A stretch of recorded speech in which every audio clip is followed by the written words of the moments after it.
Film Hollywood level sci-fi on a $0 budget. First, find an awesome location, preferably some brutalist style architecture or modern buildings as the backdrop. Then film yourself on a tripod, and if you're going to step into the frame, make sure you have a clean plate.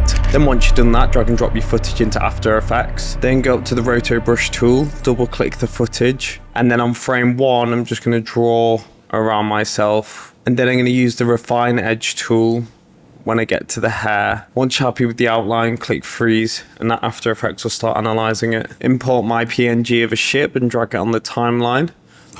Make sure it's wedged between the roto of your character in the foreground and the clean plate background. Highlight all the clips and click the cube icon, that makes it 3D. And we're going to start with the back plate and press P on your keyboard and then push it back. I'm going to expand this and go to 2 view, right click, go new, camera. I know when I shot this clip it was about 28mm, so my artificial camera in After Effects I'm going to do 28mm. See all the panels on the right here. So we zoomed away the background, then I'm going to scale it up. I'm going to do the same for the ship. Okay, great, I'm happy with that, so we can go back to the 1 view.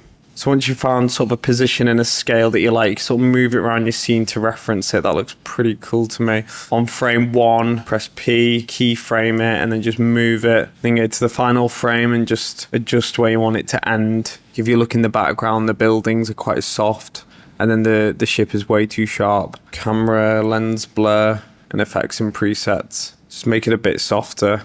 Yeah, even a 1 is good. Right now the ship looks too dark. To hue and saturation. And I'm actually just going to decrease the saturation on the ship and then increase the lightness as well. And we can also add a curves to it. Command D to duplicate it. Press U on the keyboard. Highlight these position keyframes. And then we're just going to drag it down. Add a curves to it. And we're just going to completely black it out like this. Right click, blending mode, overlay, and then press T, and then we can turn down the opacity. Gaussian blur on it. Billing, so we're going to go to turbulence displace. The size is about 120. And then I'm going to keyframe the evolution on frame 1, and then move across to the end of the timeline, and then just adjust. Just spin around the evolution a bit. Another neat little trick to help glue it together is we can add a glow on the ship.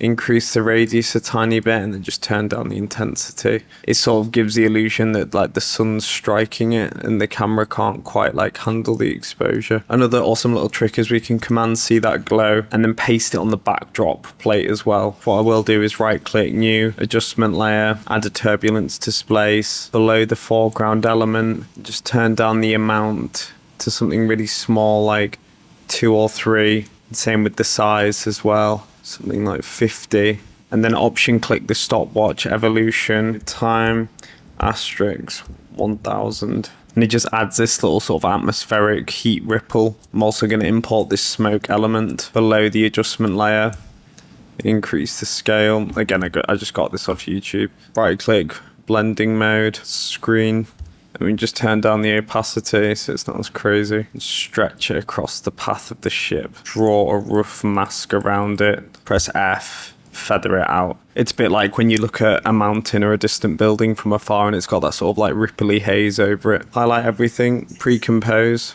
effects and presets, wiggle position, wiggle speed 1, wiggle amount 25. And just increase the scale of the clip to about 103. And it just adds some extra atmosphere to the shot as though the shot is handheld and sells the effect of the ship. Right click, new, adjustment layer, add a curves. And a good old curves just helps tie everything together. If you want as well, you could add another glow. This can also help tie things together a bit. Because we're movie lovers, we can add just a bit of noise. I always do about 12%, and that, again, the grain just helps glue it together. It looks like a unified image then. And voila, there we have a cool sci-fi VFX shot for $0 budget. If you found this tutorial a bit too easy and a bit too helpful, then subscribe to Astrella for daily After Effects.